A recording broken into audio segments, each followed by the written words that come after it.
कुछ कॉन्सेप्चुअल चीज़ें हैं जिनको हम डिस्कस करना लाजमी समझ रहे हैं डेरिवेटिव के टर्म्स के हिसाब से।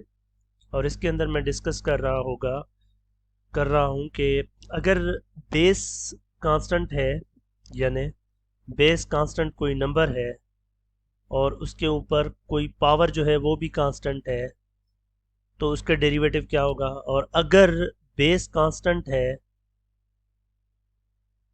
और उसके ऊपर जो पावर है वो वेरिएबल है, फिर क्या होगा। या बेस वेरिएबल है और उसके ऊपर पावर जो है वो कांस्टेंट है, फिर क्या होगा। या दोनों वेरिएबल है, यानी बेस भी वेरिएबल है और उसके ऊपर जो पावर आ रहा है वो भी वेरिएबल है, तो फिर डेरिवेटिव कैसे होगा। पहला जो केस है वो तो बिल्कुल आसान सा है। अगर आपके पास कोई ऐसा फंक्शन है जिसमें आपके पास जो बेस है वो भी कोई नंबर है कांस्टेंट, और उसके ऊपर पावर भी कोई नंबर है कांस्टेंट, तो इसका डेरिवेटिव ज़ीरो होना चाहिए। मिसाल के तौर पर f of x equal to 2 power 3 है, तो ये कांस्टेंट है, तो इसका तो डेरिवेटिव उड़ जाना चाहिए डायरेक्टली ज़ीरो। इस पर कोई पावर रूल वगैरह नहीं लगाना। मिसाल के तौर पर g of x equal to e power a है, ये वेरिएबल एक्स है, इधर ना बेस में वेरिएबल आ रहा है ना पावर में, तो इसका भी डेरिवेटिव उड़ जाना चाहिए, ज़ीरो होना चाहिए। ना कि यहाँ पर आप ये गलती करें कि पहले ए को इधर ले आओ फिर माइनस करो, या कोई ला कुछ भी नहीं करना, ज़ीरो। या मिसाल के तौर पर पाई पावर ई है, तो फिर इसका भी डेरिवेटिव ज़ीरो होना चाहिए, क्योंकि ये कांस्टेंट पावर कांस्टेंट है। द सेकंड थिंग इज कि जब आपके पास बेस जो है ना वो आपका बेस जो है वो आपका वेरिएबल होगा और उसके ऊपर जो पावर होगी वो कांस्टेंट होगी, तो वहां पर आप क्या करेंगे, पावर रूल लगाएंगे वहां पर, ठीक है ना। पावर रूल, मिसाल के तौर पर आपके पास कोई फंक्शन है f of x equal to x⁻3। अब आप समझ रहे हैं कि ये बेस जो है ये वेरिएबल है और ये पावर जो है ये कांस्टेंट है, तो you apply your so called power rule, right. या even you can have its general version के ये वेरिएबल जो है ये कोई फंक्शन है एफ ऑफ एक्स और इसके ऊपर कुछ पावर है एम नंबर, तो आप इसका डेरिवेटिव करना चाह रहे हैं, अंदर वेरिएबल है, ठीक है ना, और पावर जो है वो नंबर है, तो इसका डेरिवेटिव फिर भी वही power rule, general F of x power m-1 times फिर इसका डेरिवेटिव। मिसाल के तौर पर y इक्वल टू है साइन एक्स होल पावर 9, तो जब आप डेरिवेटिव करेंगे ये अंदर वेरिएबल यानी फंक्शन इन्वॉल्व हो रहा है, 9 times sign of x power 8, फिर अंदर वाले इस फंक्शन का derivative cos x. So essentially ये बात है कि जब आपका वेरिएबल होगा बेस में और पावर कांस्टेंट होगा, so you will go for your power rule, ठीक।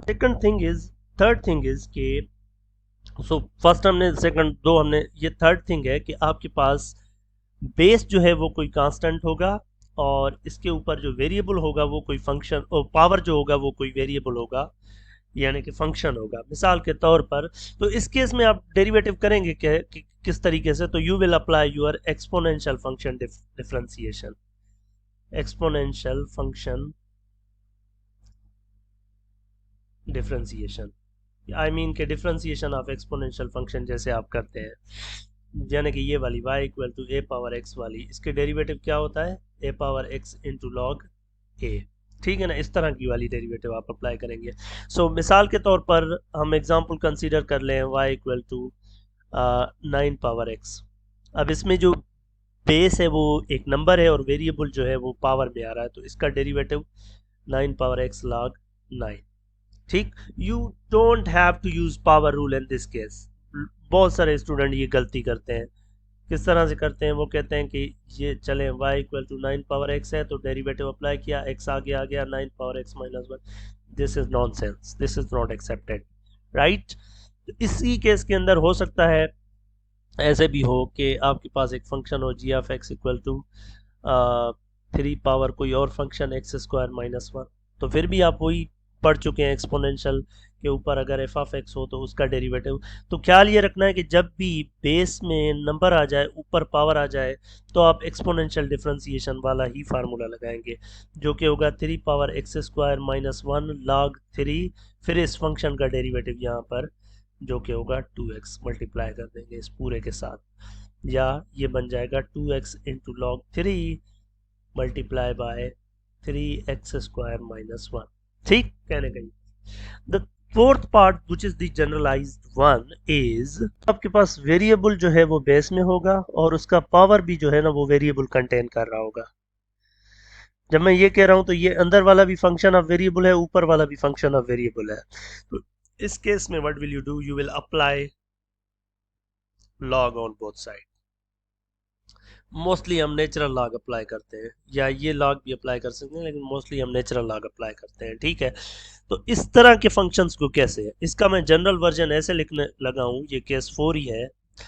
यानी कि आपके पास एक फंक्शन होगा जिसके बेस में भी कोई फंक्शन होगा यानी वेरिएबल, और इसके पावर में भी कोई फंक्शन होगा। तो अब इस तरह के फंक्शंस को जब भी डेरिवेटिव फाइंड करेंगे तो पहले आप लॉग अप्लाई करेंगे दोनों side,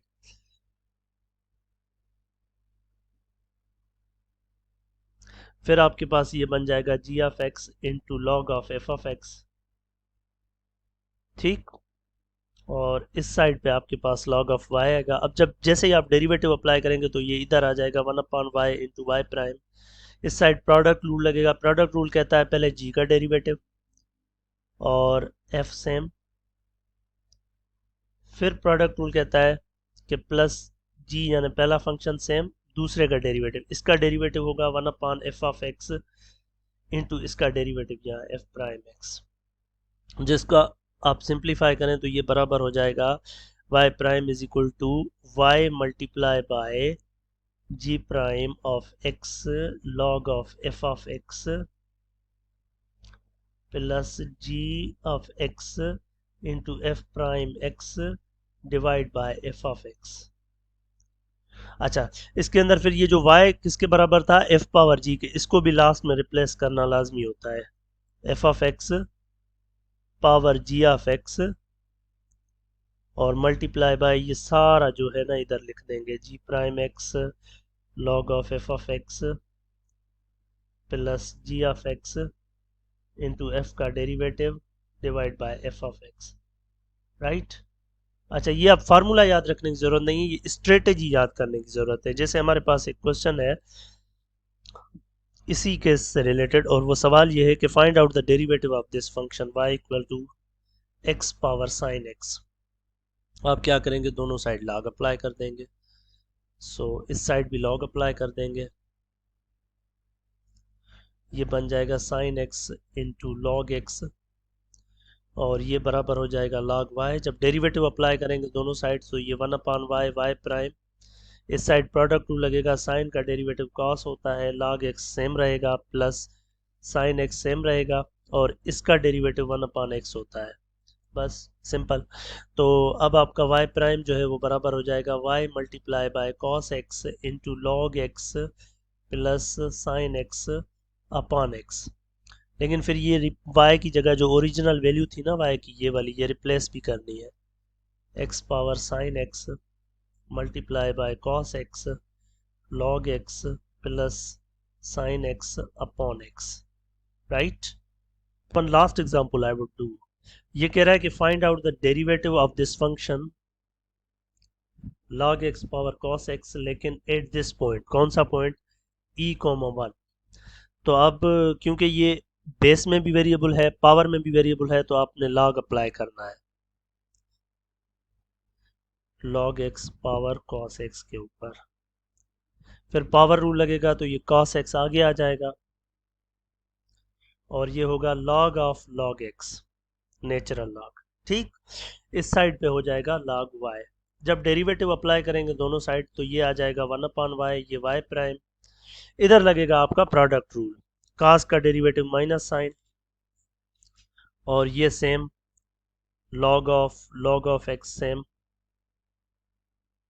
plus cos x same, फिर हमारे पास इस लॉग इस फंक्शन का डेरिवेटिव, अब ये log है ये और इसके अंदर ये फंक्शन पड़ा हुआ है तो हम क्या करते हैं 1/f ऑफ x, फिर हम क्या करते हैं इसका डेरिवेटिव मल्टीप्लाई करते हैं ना, 1/f ऑफ x रख के फिर इसका डेरिवेटिव जो होता है वो मल्टीप्लाई कर लेते हैं इसके साथ और इसका डेरिवेटिव है 1/x। ठीक, तो ये हमारे पास जो y प्राइम है वो बराबर हो जाएगा y multiply bye minus sine x into log of log x plus cos x upon x times log x. अब x की जगह पर e रखेंगे, y की जगह 1 रख दें डायरेक्टली, तो यहाँ 1 आ जाएगा, माइनस साइन x की जगह e आ जाएगी, और log of e plus cos of e divide by e times log e। अच्छा, अब आपको पता है कि ये log e 1 के बराबर होता है, तो log ऑफ, फिर ये 1 जब अप्लाई करेंगे तो ये तो 0 हो जाएगा, बाकी रह जाएगी ये वाली चीज। तो ये ओवरऑल आपके पास जो आ जाएगा y प्राइम वो बराबर आ जाएगा cos e upon e। That's it, thank you.